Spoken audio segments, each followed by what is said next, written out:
ดกจำกันเมืองร้อยเรียงสำเนียงภาษาสืบสานตำนานล้านนาอันทรงคุณค่ามีให้เสื่อมสูญภูมิธรรมเก่าก่อนคติคำสอนอานิสงส์ผลบุญสติปัญญาเพิ่มพูนช่วยหนุนบุญญาญาติโยมพระครูสังวรศิลาภิรักษ์มั่นคงแน่นหนักในฐานะศิษย์พระโพดมทุกลมหายใจตั้งจิตมุ่งหมายนำพาญาติโยมทานศีลภาวนาสร้างสมตามรอยพระบรมโพธิสมภา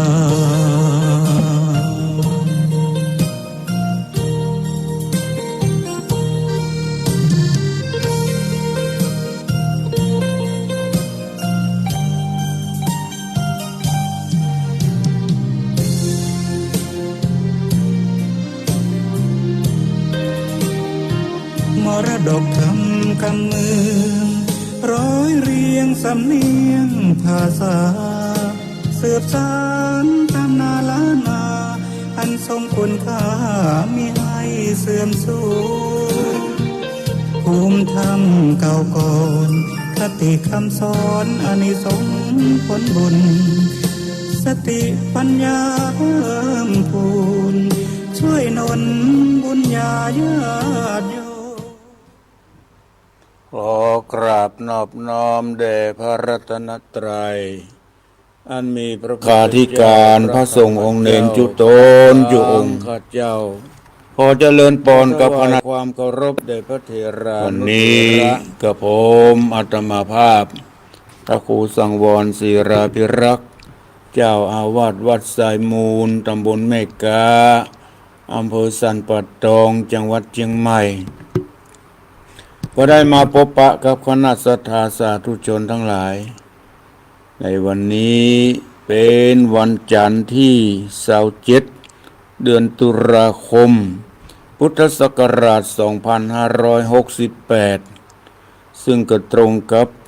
ขึ้น6ค่ำเดือนยี่เหนือรายการนี้ปกติจะเป็นรายการเสียงธรรมเสียงอรุณของท่านพระครูอภิวัฒนวิกรมท่านผู้อำนวยการผอ.ขึ้นสีขาวผู้ชาวประชาวันนี้ท่านติดธุระเมื่อวานนี้ไปทอดกฐินที่อมก๋อยเนาะอมก๋อยกลัวจะมาบัดตันกลัวจะมาบัดตันอาจจะหรือมาแล้วอาจจะนิดเหนื่อยบ่สามารถที่จะมาออกรายการได้ก็เลยขออาตมาแทนในรายการเสียงธรรมเสียงอรุณของท่านพระครูอภิวัฒนวิกรมในเจ้านี้อาตมาก็เลยว่างๆก็เลยมาแทนท่านพระครูดังกล่าวอาตมาได้นำเอามรดกธรรมกำเมืองมาแทนรายการเสียงธรรมเสียงอรุณดังที่กล่าวเทศนาอยู่ที่วัดสายมูลตำบลแม่กาอำเภอสันป่าตองจังหวัดเชียงใหม่ส่งสัญญาณไปที่แม่ข่ายวัดปากต่างเจริญแล้วก็ส่งสัญญาณไปที่อินเทอร์เน็ตหลายๆสถานีก็เกาะเกี่ยวเอาสัญญาณนี้ไปออกอากาศคือกระปออกศรัทธาญาติโยมทั้งหลายได้รับฟังอยู่ที่บ้านที่จองอย่างสะดวกสบายต้องขอขอบคุณอนุโมทนาต่อศรัทธาสาธุชนทุกท่านที่ได้เอาเกาะเกี่ยวเอาสัญญาณไปออกอากาศขอขอบคุณเจ้าของสถานีวิทยุทุกที่ทุกแห่งตลอดถึงศรัทธาสาธุชนผู้เปิดเครื่องรับฟังทางเฟซทางไลน์ทางสถานีวิทยุขอขอบคุณอนุโมทนาวันนี้ได้นำเอาพระธรรมเทศนาพวกเดียวจบก็ เป็นการเตือนสตินะพอออกสตาญาติโยมทั้งหลายถึงจะฟังมาแล้วหลายเตื้อหลายหนเป็นการมาเตือนตอกย้ำให้มีความเข้าใจถึงจะฟังมาหลายเตื้อหลายครั้งหลายหนแต่บ่เข้าใจยังบ่เข้าใจชัดจะได้เข้าใจชัดยิ่งขึ้นนะตามอานิสงส์ของการฟังธรรมเพิ่นว่าอย่างนั้นได้ฟังมาแล้วหลายเตื้อจะได้เข้าใจชัดในสิ่งที่ได้ฟังหลายครั้งหลายหนจะได้เข้าใจชัดยิ่งขึ้นวันนี้จะได้นำเอาพระธรรมเทศนามหาวิบากธรรมมหาวิบากนี่บ่ใช่ว่าจะบ่ใช่ว่าจะเอามาฟังกันในเวลาเพิ่นลำบากได้รับความลำบากหรือก่อนที่เพิ่นจะถอดจิตนี่ความจริงฟังได้ทุกครั้งทุกข่าวฟังได้ตลอดไปเป็นคำเตือนสติเป็นคำสอนของพระสัมมาสัมพุทธเจ้าบางครั้งบางทีเราเข้าใจว่าจะต้องเอามาฟังตอนที่เพิ่นจะใกล้จะตายใกล้จะถอดจิตบางครั้งบางทีเราฟังก็บ่รู้เรื่องคนจะจากโลกนี้ไปบางครั้งมันสติสตังก็บ่มีแล้วการรับรู้ก็บ่มีแล้วทำทางที่ดีเราควรจะฟังกันในขณะที่เรายังมีชีวิตอยู่ยังมีสติสัมปชัญญะที่ยังสมบูรณ์อยู่เรามาฟังตอนนี้จะดีกว่าดังนั้นเพื่อบ่ให้เสียเวลาเรามาฟังพระธรรมเทศนาเรื่องมหาวิบากแล้วจะได้สรุปให้ฟังในตอนต่อไปในโอกาสต่อไปนะโมตัสสะภะคะวะโต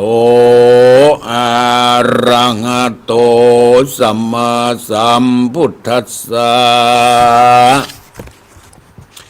อิตังสัทธาสาวัตถิยังเวหะรันโตอะพุทธกังนามาสิทธิการมะลิตังอรภากเทเสสันทะโวดุราสะปุริสะทั้งหลายศรัทธาอันว่าสัพพัญญูพระพุทธเจ้าตนเป็นครูเก่าแก่โลกทั้งสามเตียนยอมสั่งสอนสัตว์โลกทั้งหลายใจพระจิงได้ชื่อว่าศรัทธาพระก็สถิตสำราญอยู่ในป่าเจตวันนะอารามอันมีที่ใกล้เวียงสาวัตถีราชธานีอัฐะในกาลนั้นยังมีกาลคาบหนึ่งพระพุทธเจ้าก็มาพารบซึ่งเศรษฐีเป็นเหตุท่านก็ประวัติเทศกล่าวเป็นคาถาว่าอิเมวันตะพนโตกายทุจริตเตสมันนากัตตาดังนี้เป็นต้นกิละดังจักหูมานี้ยังมีเศรษฐีผู้หนึ่งอยู่ที่เมืองสาวัตถีก็สมฤทธิเป็นดีโดยเขาของ80 โกฏบ่ร้ายโหดสักประการเต้าว่าเศรษฐีผู้นี้หาลูกหาหลานบ่ได้ย่อมประกอบไปด้วยมัจเฉรธรรมกรรมธนีเตียนยอมหุมหีเข้าของไว้แม้นจะกินก็กลัวผ่านแม้นจะตานก็กลัวเสียงไฟลายเศรษฐีเต้าคงควายหอมยับไว้บ่กินบ่ใจบ่กระทำบุญหือทานอยู่มาบ่ปอนานพยาธิกรรมหากมาบังเกิดในกายเศรษฐีก็ลวดตายไปก็ไม่หันแลนาเมื่อนั้นพญาปสินทิโกสุนราชได้ยินข่าวว่าเศรษฐีผู้นั้นตายแล้วดังอ่าน พญาก็ฮือเสนาอามาตย์ฮือไปสู่คุ้มราชลงหลวงพญาจึงถามเสนาผู้ฉลาดอันขวาดรุริตโบราณว่าดูราตันตั้งหลายอันว่าเศรษฐีผู้มั่งมีนานตายหาลูกหาหลานจักสืบแทนขกุลบ่ได้อันว่าเขาของสัมปติของเศรษฐีฝงนั้นจักกระทำดังรือดีจาวานในกาลนั้นเศรษฐีสันว่ายามนั้นเสนาผู้ฉลาดก็ไหวขาบตุนสาวัตเทวคาเดสมมติว่าเป็นเจ้าในเมื่อเข้าของสัมปติอันหาผู้รักษาบ่ได้แม้นอยู่ในราชเทนธานีแห่งมหาราชก็ควรเก็บเข้ามาไว้ในเล่มในสางแห่งมหาราชเจ้าวานพญาปเสนาธิโกศลก็ฮือเสนาปุริสาไปนำเอาเข้าของสมบัติของเศรษฐีผู้หาเจ้าของบ่ได้ประมาณ7 วันจิงเมียนเสียงหันแลอาเทกติว่าสั่งสัตตสันติกังในวันทวน7 บวรมวลแล้วในวันทวน8พญาจิงไปไหว้สาอุปถากพระพุทธเจ้าด้วยการวะคบยามและพระพุทธเจ้าจิงถามพญามหาราชดุรามหาราชเหตุใดจิงนานมาสู่สำนักพระตถาคตอัญจารอยว่ามีปริโภกะอย่างใดเมื่อนั้นพญาจิงไว้สาวพันติภควาข้าเดพระพุทธเจ้ายังมีเศรษฐีผู้หนึ่งมาตายเสียละหาลูกหาหลานจักมาสืบแทนขกุลบ่ได้และแต่สัมปติทั้งหลายผู้ค้าก็ฮือปริวารไปขนเอามาไว้ในเล่มในสางได้7 วันกันว่าบวรมวลแล้วผู้ค้าจิงมาอุปถากไว้สัพพัญญูพระพุทธเจ้าบัดนี้และนาพญาปัสเสนาธิโกศลไหว้สาดังนี้แล้วก็ลวดถามว่าพันติภควาคาเดสัพพัญญูพระพุทธเจ้าอันว่าเศรษฐีผู้นี้มีเข้าของสัมปติก็มาก80 โกฏเป็นหมายมีปริวารก็มากแต่เดลีเหตุใดจิงหาลูกหาหลานบ่ได้แม้นมีเข้าของสัมปติก็มากก็บ่อาจจักบริโภคได้อันจะประการหนึ่งยามเมื่อมันจะกินข้าวน้ำโภชนะอาหารคนใจตกแต่งยังโภชนะอาหารอันดีอันงามใส่ถลายคำไว้2 หน้าดังอ่านเศรษฐีคนนั้นก็ป้อยมากล่าวว่าสูตรทั้งหลายมาแต่งของกินอันดีอันงามอันมีสภาวะฉันนี้ฮือกูกินนิจาวะอันแล้วเศรษฐีก็ด่าคนทั้งหลายจำเมื่อเอาหนีไปเสียหันแลในกาลเมื่อมันจะกินข้าวดังอันมันก็คือนางเศรษฐีผู้เป็นเมียต้มข้าวเอาหัวเปลี่ยนต้มข้าวหัวเปลี่ยนกินกับน้ำกระดูกอันจืดอันจางกินจุคาบจุมือจุวันว่าอ่านถึงกาละเมื่อมันจะไปที่ใดดังอันคนทั้งหลายก็นำเอา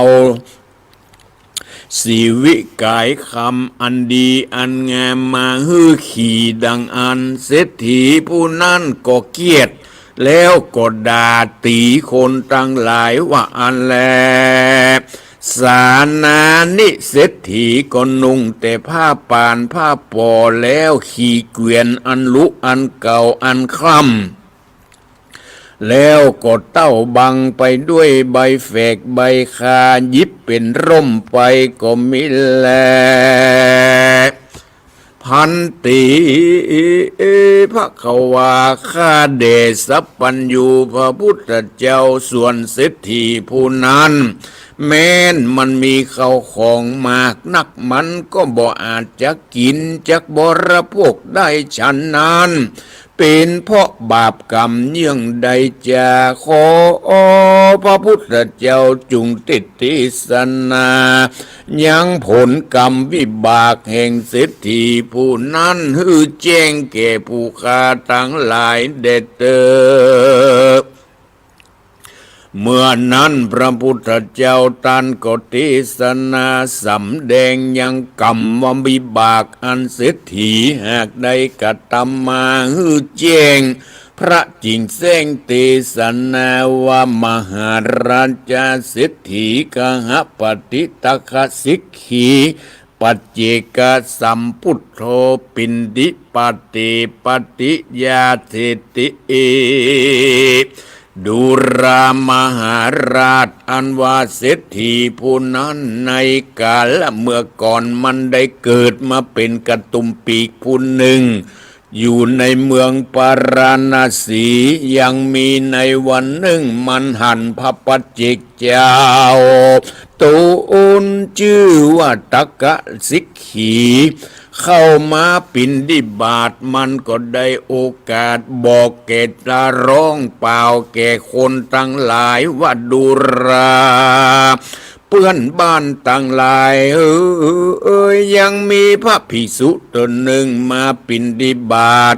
สู่เจ้าตั้งหลายจุงโอกาสกระทำบุญฮือทานเด็ดเตอ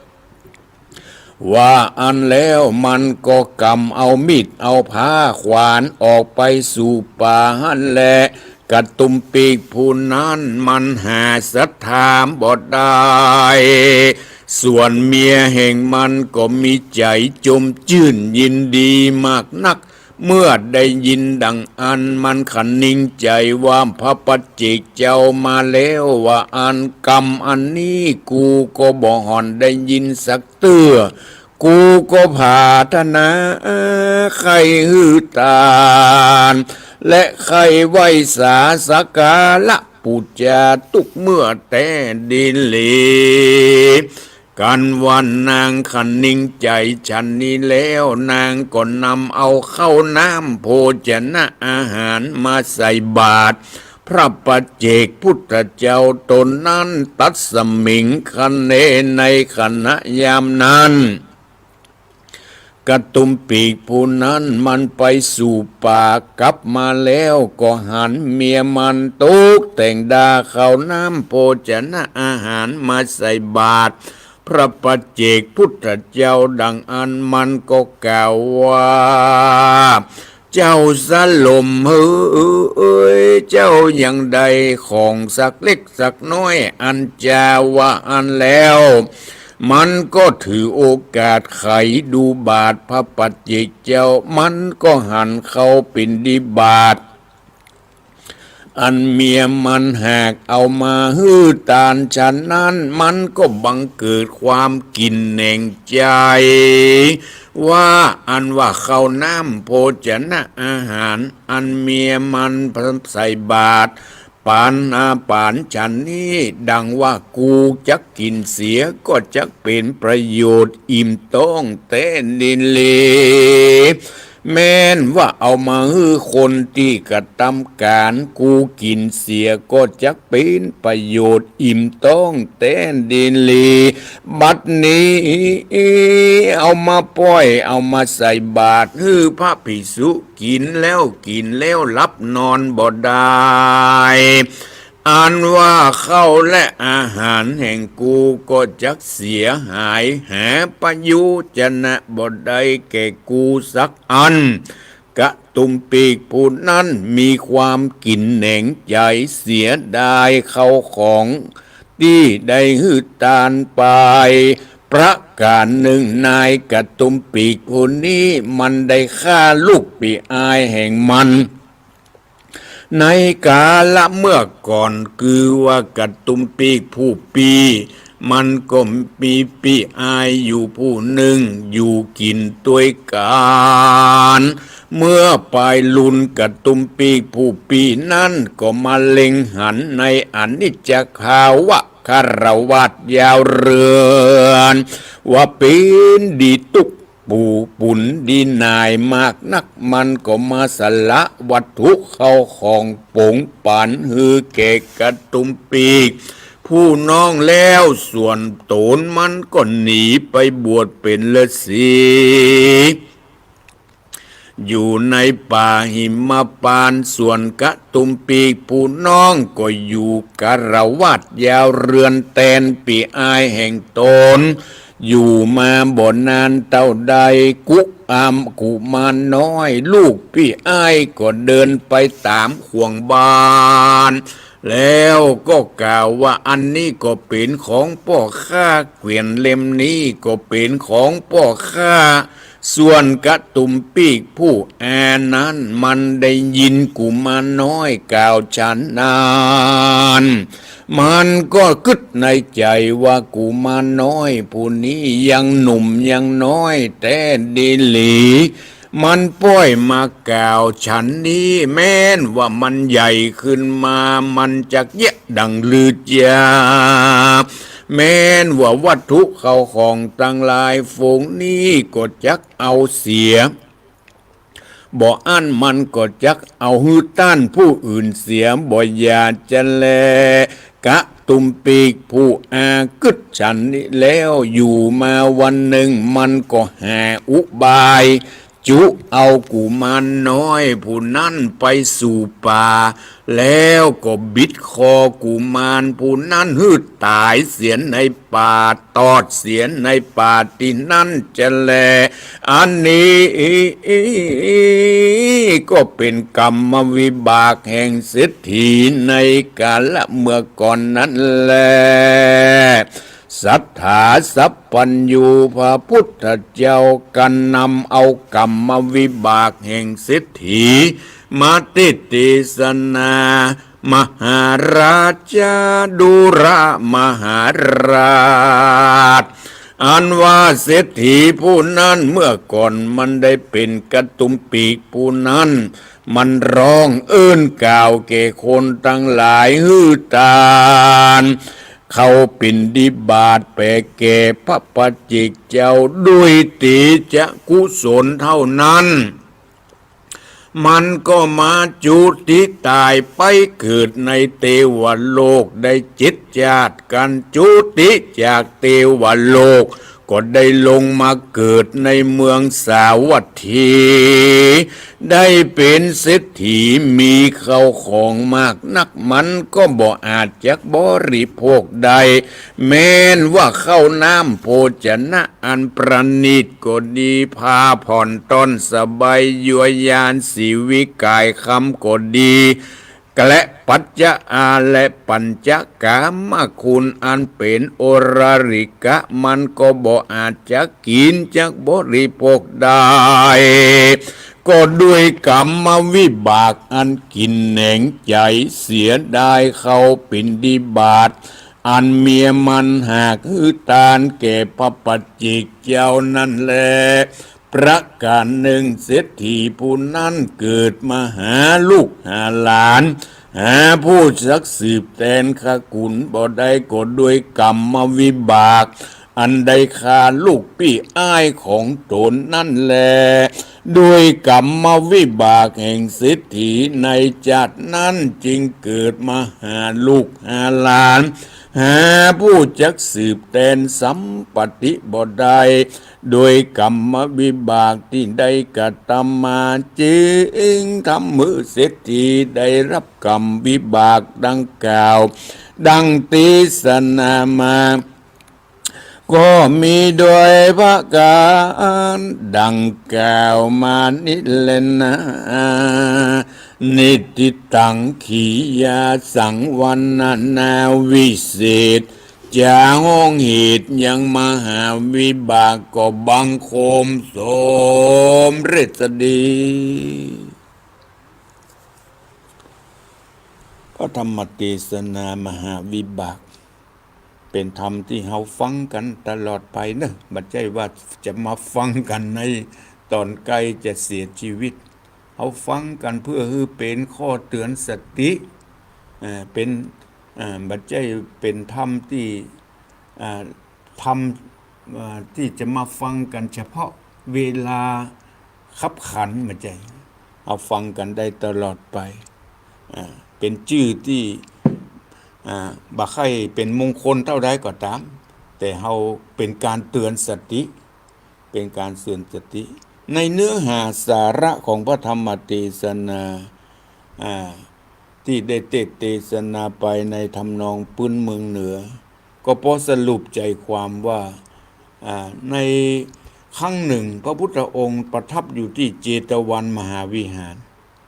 พระพุทธเจ้าได้เทศนายังบุพกรรมของเศรษฐีคือปกติเนี่ยพญาปเสนาธิโกศลจะไปกราบไหว้พระพุทธเจ้าตึงวันทีนี้พญาปเสนาธิโกศลยังใดวันนี้ได้7 วัน 8 วันแล้วนะท่านจึงมาจ้าพญาปเสนาธิโกศลก็บอกว่าก็ไปฮือเสนาอามาตย์ไปขนเอาทรัพย์สมบัติของเศรษฐีคนหนึ่งตายหาลูกหาหลานบ่ได้เศรษฐีคนนี้บ่มีลูกบ่มีหลานบ่มีญาติกาวงศาทรัพย์สมบัติเหล่านั้นถึง80 โกฏเศรษฐีมี80 โกฏ80 โกฏโกฏหนึ่งมีเท่าใดพอออกสตาญาติโยมทั้งหลายลองทบทวนดูแล้วอย่าง10 แสนเป็นล้านเนาะ10 ล้านเป็นโกฏนะ10 ล้านเป็นโกฏที่นี่มี80 โกฏเนี่ย80 โกฏก็หมายถึง800 ล้านเศรษฐีคนนี้มีเข้าของประมาณ800 ล้านหาลูกหาหลานบ่ได้พญาปเสนาธิโกศลก็มาปรึกษาหาลือหมู่เสนาอามาตย์ว่าเฮาจะควรทำอย่างใดเนี่ยก็ควรจะตกมาเป็นของหลวงกะคนมาไปตกมาเป็นของหลวงดังนั้นเมื่อตกลงอย่างพญาปเสนาธิโกศลจึงไปฮื้อเสนาไปโขนเอามาได้7 วันเมื่อครบ7 วันแล้วก็จึงไปไหว้สาพระพุทธเจ้าว่าที่มาก็เพราะไปขนเอาทรัพย์สมบัติของเศรษฐีพญาปเสนาธิโกศลก็เลยถือโอกาสถามพระพุทธเจ้าว่าเศรษฐีคนเนี้ยเป็นด้วยเหตุใดจึงหาลูกหาหลานบ่ได้มีแล้วก็กินข้าวกินปลาก็บ่ค่อยกินในดีๆลำน่ะกินอะหยังก็บ่ค่อยได้ทั้งที่มีทรัพย์สมบัติหนักพระพุทธเจ้าก็เลยนึกย้อนหลังในอดีตชาติเศรษฐีคนนี้เกิดเป็นกระตุมปีกก็คือคนทุกข์คนจนคนหนึ่งอีกคนทุกข์คนจนคนหนึ่งอยู่ในป่าหาเจ้ากินค่ำกระตุมปีกผู้นี้มันก็ไปหาเข้าป่าอาหารหาพักหาไม้มาขายเป็นประจำวันหนึ่งกระตุมปีกผู้นี้ออกจากบ้านไปเจ้าไปปะใส่ตุเจ้าเป็นพระปัจเจกกันนะเป็นพระปัจเจกเจ้าที่ได้เป็นผู้ดำรงศีลคงหนึ่งมาปิณฑบาตตามหน้าที่ของพระคุณเจ้า สิทธิกระตุ้มปีกผู้นี้ก็มันบ่มีศรัทธามันปากหม้อกระตุ้มปีกผู้นี้มันก็เอิญแก่เจ้าบ้านว่าไผที่จะมาใส่บาตรเนอะบันมีตุเจ้ามาปิณฑบาตเนอะไผจะมาใส่บาตรก็เตรียมเข้าป่าอาหารเนอะมันปากหม้อหน่อยบอกกล่าวแก่คนทั้งหลายมาร่วมทำบุญคือตานใส่บาตรส่วนเมียของกระตุ้มปีกคนนั้นก็ได้ยินเหมือนกันได้ยินผัวมันเอิญเจ้าบ้านเจ้าจองมาใส่บาตรเมียมันก็ดีใจโอ้มันลำได้ใส่บาตรไม่ได้ทำบุญเมียมันก็ไปเอาเข้าป่าอาหารที่ผัวมาหาไว้เมื่อวันวานเนี่ยว่าจะเอามากินแล้วเอามากินวันนี้เมียมันก็ตกแต่งดาเอาเข้าป่าอาหารเหล่านั้นมาใส่บาตรเหียใส่บาตรทีนี้กระตุ้มปีกผู้นั้นมันก็ไปป่ากลับมาพอดีแหละกลับมาพอดีมันก็ถือโอกาสเปิดดูบาตรพระปัจเจกเจ้าที่ไปกุมบาตรที่เมียมันเอามาใส่บาตรมันหูอันนี้อาหารของข้าที่หามาไว้เมื่อวานนี่เนี่ยหามาไว้เมื่อวานเนี่ยเมียมันเอามาใส่บาตรเนี่ยนี่โอ้มันกินแหนงเสียดายทรัพย์กินแหนงเสียดายเข้าป่าอาหารที่มันเตรียมมาไว้ว่าเอามากินวันนี้กูกินจะเป็นประโยชน์จะดีกว่ามาอันก็เอามาฮื้อแก่คนทำการทำงานกินจะดีกว่ามันคิดในใจนะบัดเดี๋ยวนี้เอามาฮื้อทุกเจ้ากินแล้วจะรับนอนเห็นแน่คงจะมาเป็นประโยชน์กินแหนงแข็งใจเสียดายที่มันเสียดายก็เพราะวิบากกรรมดังกล่าวจึงส่งผลให้มันกินบ่ได้เกิดมาเป็นเศรษฐีลูกพ่อออกศรัทธาญาติโยมทั้งหลายที่อานิสงส์ที่เกิดมาเป็นเศรษฐีก็เพราะมันได้บอกกล่าวกล่าวแก่คนทั้งหลายภัยทั้งหลายมีพระทุนเจ้ามาบิณฑบาตเนอะเนี่ยอานิสงส์เท่านี้แหละที่ทำให้เกิดเป็นเศรษฐีมั่งมีเข้าของเงินทองที่มันกินมาได้ก็เพราะมันกินแหนงเสียดายทรัพย์สมบัติที่ได้ฮื้อตานไปคนใจแต่งของเอาดีๆลำมาฮื้อกินมันกินมาได้ฮ้อนต้องที่มันกินได้ก็เพราะน้ำต้มกระดูกอันจืดอันจางต้มกระดูกอันจืดอันจางเวลาจะไปที่ไหนเปิ้นเอาผ้าเอาคั่วเอามาฮื้อนุ่งดีๆงามๆฮื้อสมก็เป็นคนมั่งคนมีเป็นเศรษฐีบ่ได้นุ่งบ่ได้ฮ้อนเนื้อฮ้อนตัวสิ่งที่จะนุ่งได้ก็คือใบไม้เอาใบไม้มาต่อมาเย็บมาต่อกันแล้วก็หุ้มร่างกายไปเพื่อป้องกันความอายเท่านั้นเองวิบากกรรมที่กินแหนงเสียดายที่ได้ฮื้อตานไปดังนั้นเอาฮื้อตานไปแล้วก็ถือว่าสละไปจะไปกินแหนงแข็งใจจะไปกึดถึงของที่เฮาตานไปทุกเจ้ารับไปแล้วเปิ้นจะเอาไปฮื้อไผเปิ้นจะเอาไปเป็นอย่างใดก็สุดแล้วแต่เปิ้นเฮาได้บุญตอนที่ฮื้อไปแล้วฮื้อตานไปแล้ววิบากกรรมของกระตุ้มปีกผู้นี้จึงเกิด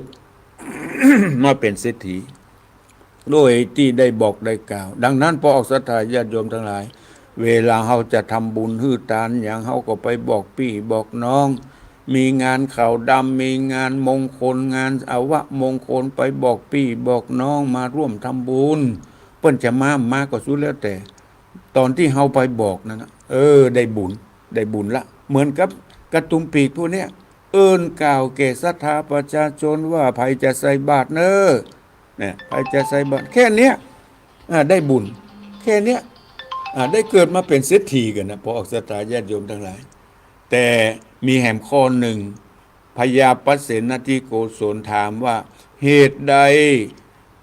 เศรษฐีคนนี้เกิดมาหาลูกหาหลานบ่ได้หาลูกหาหลานบ่ได้ก็เพราะวิบากกรรมที่ได้ฆ่าลูกปีอ้ายสาเหตุมาจากอ้ายของตนเนี่ยมีลูกอยู่1 คน ต่อมาภายหลังอ้ายเบื่อหน่ายในการคฤหัสถ์ยาวเรือนเบื่อหน่ายในการครองเรือนจึงขอลาไปบวชเป็นพระฤาษีก่อนที่จะลาไปนั้นก็มอบหมายทรัพย์สมบัติให้ดูแลและก็ขอพ่อหลานด้วยเนอะคือลูกของพี่อ้ายนั่นแหละทีนี้ลูกของพี่อ้ายเนี่ยก็เพราะว่าละอ่อนก็ว่าไปตามขับปละอ่อนนั้นเนาะอ่อนเล่นกันอู้กันว่าอันนี้ก็เป็นของพ่อข้าเกวียนเล่มนี้ก็เป็นของพ่อข้าที่ดินที่นี้ก็เป็นเฮือนนี่ก็เป็นของพ่อข้าทีนี้คือน้องของพ่อเนี่ยได้ยินเข้าใส่คิดในใจว่าโอ้ละอ่อนคนนี้ขนาดน้อยกันเนี่ยนี้มันยังหู้ว่าอันใดเป็นของพ่อมันที่หนีไปบวชอันนี้เป็นของพ่อว่าถ้ามันใหญ่ขึ้นมามันจะคงจะเอาไปฮื้อไผ่หรือว่ามันจะเอาไปขึ้นไปขายเฮาก็มาได้ละกะเนี่ยน้องหวังสมบัติของพี่ทีนี้หลานมาอู้อย่างอี้ก็เกิดความนักใจเขาต้องกำจัดหลานนี่ก่อนดังนั้นจึงจุหลานน้อยเอาไปในป่าแล้วก็บิดคอกุมารผู้นั้นตายอย่างเหี้ยมโหดทารุณด้วยวิบากกรรมดังกล่าวจึงส่งผลให้เศรษฐีผู้นี้ที่เกิดมาเป็นเศรษฐีเนี่ยได้เกิดมาจึงหาลูกหาหลานมาได้ทำพ่อเอาผัวก็เป็นมันเมียก็เป็นมันหาลูกหาหลานเพราะได้ฆ่าได้ทำแท้งทำนองเนี้ยอย่างคนทั้งหลายทำแท้งทำเนี่ยจึงทำให้ลูกเกิดหาลูกหาหลานมาได้วิบากกรรมดังกล่าวส่งผลให้หาลูกหาหลานมีสมบัติจึงบ่มีเจ้าของมาแทนพญาปสินทิโกศลจึงสั่งให้เสนาอามาตย์ขนมาไว้ในเล่มในสางของพญาเจ้าเมืองได้ถึง7 วัน 7 คืนด้วยผลกรรมดังกล่าวจึงส่งผลให้เศรษฐีผู้นั้นได้รับบาปกรรมพ่อศรัทธาญาติโยมทั้งหลายจึงเตือนสติให้เฮาทั้งหลายได้ฟังในเรื่องในพระธรรมเทศนามหาวิบากว่าเฮาทำบุญฮื้อทานเฮาไปบอกพี่บอกน้องเป็นบุญเป็นกุศลแก่พ่อศรัทธาญาติโยมผู้ไปบอกผู้ไปกล่าวไปจะไปจักไปจวนเปิ้นจะมาหรือมาก็สุดแล้วแต่เฮาแนะนำให้มาร่วมทำบุญฮื้อทานเปิ้นจะมาเฮาได้บุญละได้บุญตอนนั้นเอาจักจวนมาแล้วเอาไปบอกไปกล่าวแล้วมาก็สุดแล้วแต่เนอและเป็นประการหนึ่งเมื่อทำบุญไปแล้วจะได้ไปกินแหนงเสียได้เฮาทำก็ขอให้ทำพอประมาณอย่าไปทำให้เดือดร้อนครอบครัวจะไปให้ทำให้เดือดร้อนตัวเองเฮาจะทำได้แค่ไหนจะไปเอาคนอื่นมาเป็นประมาณเฮามีฐานะแค่นี้ทำแค่นี้เต็มใจทำแค่นี้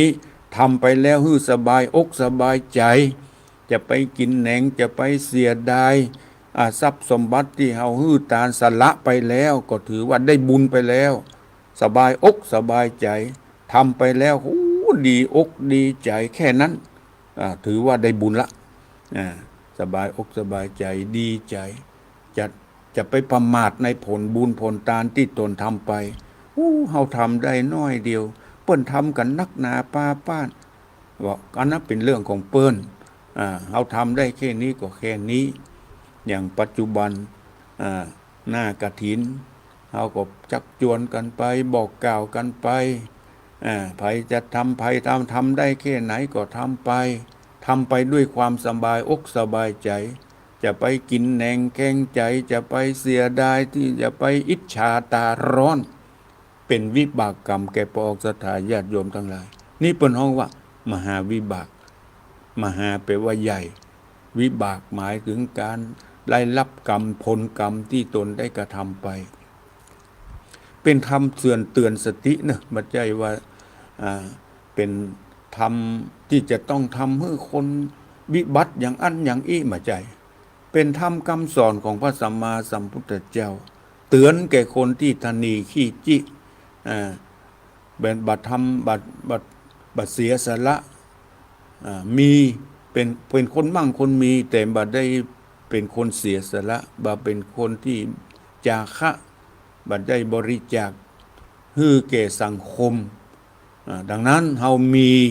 แบ่งออกเป็นส่วนๆเพื่อเป็นประโยชน์แก่สังคมแก่โรงพยาบาลแก่สาธารณะแก่คนพิกลพิการแก่คนทุกคนจนคนประสบภัยควรจะแบ่งปันให้กันและกันมีเมตตากรุณาต่อกันและกันดังนั้นเราท่านทั้งหลายเมื่อฟังแล้วอาจจะเป็นประโยชน์นะแก่พระออกศรัทธาญาติโยมบรรณักก่อนหน่อยขอเป็นคติเตือนแก่พระออกศรัทธาญาติโยมทั้งหลายพระธรรมเทศนามหาวิบากก็ขอยุติไว้เพียงแค่นี้วันนี้มาแทนท่านพระครูอภิวัฒนวิกรมนะทำก้อมทำผูกเดียวจบเพื่อจะเป็นข้อเตือนสติแก่เราท่านทั้งหลายต่อไป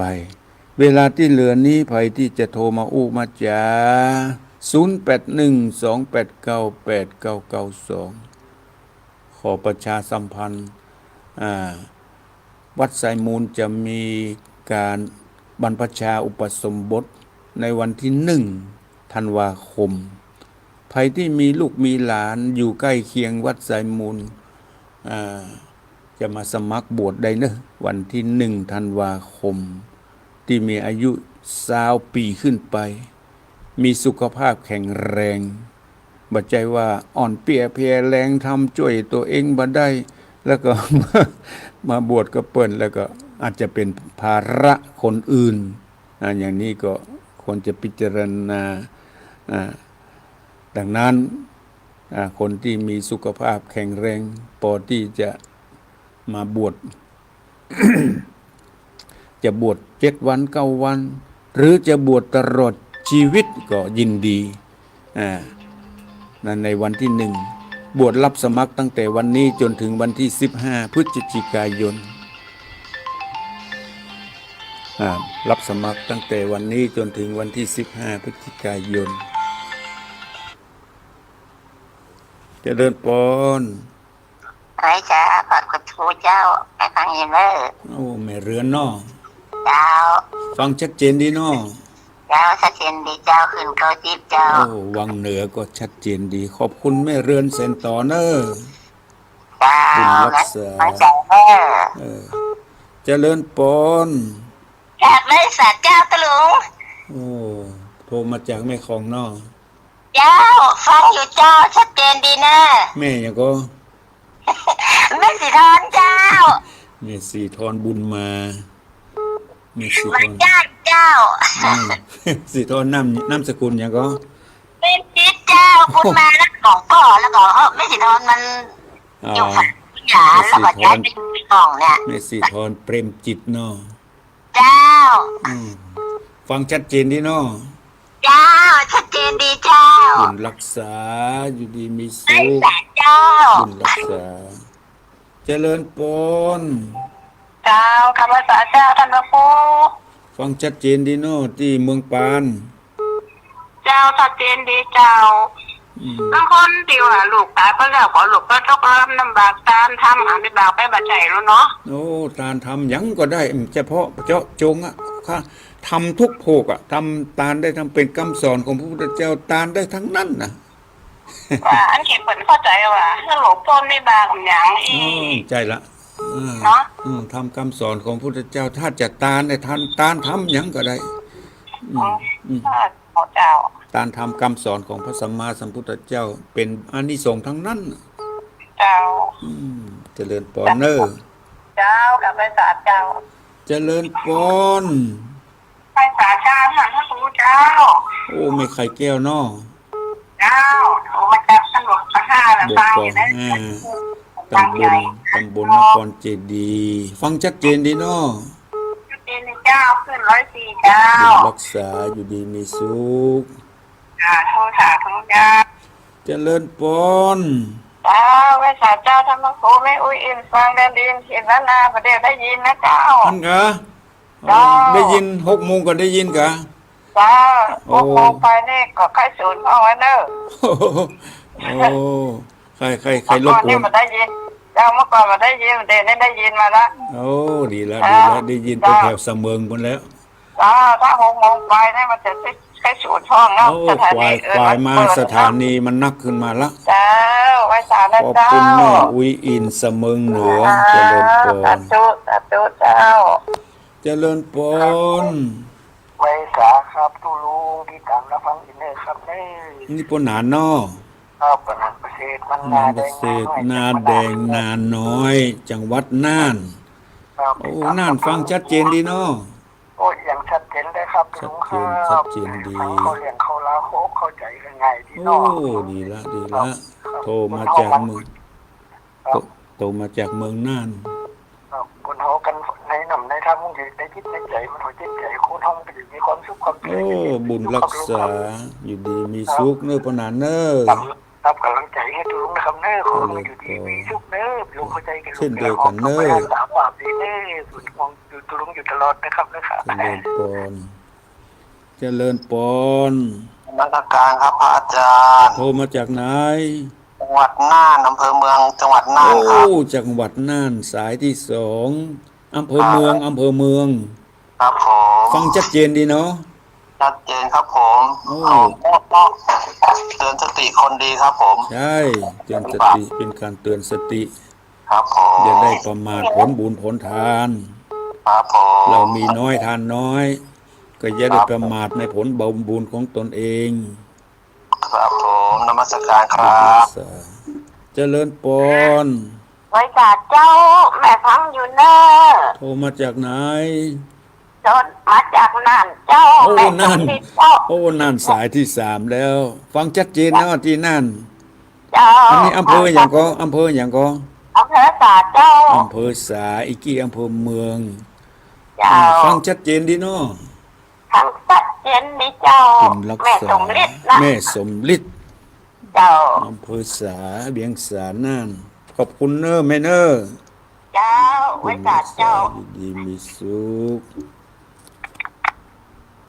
อาตมาได้ใจเวลาช่วง5 โมงถึง6 โมงมาแล้วก็ไปปะกัน6 โมงถึง7 โมงแถมครั้งหนึ่งนะพอออกสตาญาติโยมทั้งหลาย วันนี้เฮาอยู่ด้วยกัน2 ชั่วโมงรวด วันนี้จะนำเอาพระธรรมเทศนาจาดกเรื่องนางสุภัทรา นางสุภัทราจะเป็นอย่างไรนั้น ก็ให้ติดตามกันในวันใน6 โมงถึง7 โมงนางภัทรา นางภัทราผู้นี้มีความเลื่อมใสในพระพุทธศาสนาอย่างยิ่งนางภัทรานี้จะเป็นเรื่องราวอย่างใดนั้น ก็ขอติดตาม6 โมงถึง7 โมง วันนี้ชั่วโมง5 โมงถึง6 โมงนี้ขอนำรายการลาไปจากสถาญาติโยมไปก่อนสถานีบางสถานีเพิ่นก็จะงดออกรับรายการของพระคุณเจ้าบางสถานีเอาก้อยมาฟังกันใน6 โมงถึง7 โมงช่วงนี้ขออำนวยอวยพรให้กระปอกสถาญาติโยมทั้งหลายที่เปิดเครื่องรับฟังพระธรรมเทศนามหาวิบากเจ้านี้จงอยู่ร่มเย็นเป็นสุขในพระบวรพุทธศาสนาขออายุมั่นขวัญยืนก่อนที่จะประจากงดนำรายการนี้ไปขอขอบคุณที่ทักมาจะทางเฟซทางไลน์เนอะทางเฟซทางไลน์มีพ่อหลวงออดจากกอดโจกท่านรองนายกแม่จันทรากองคำมูลหมูอ้วนมาจากชัยประการแม่สลินทิพย์บุญเลิศแม่หลวงสายฝน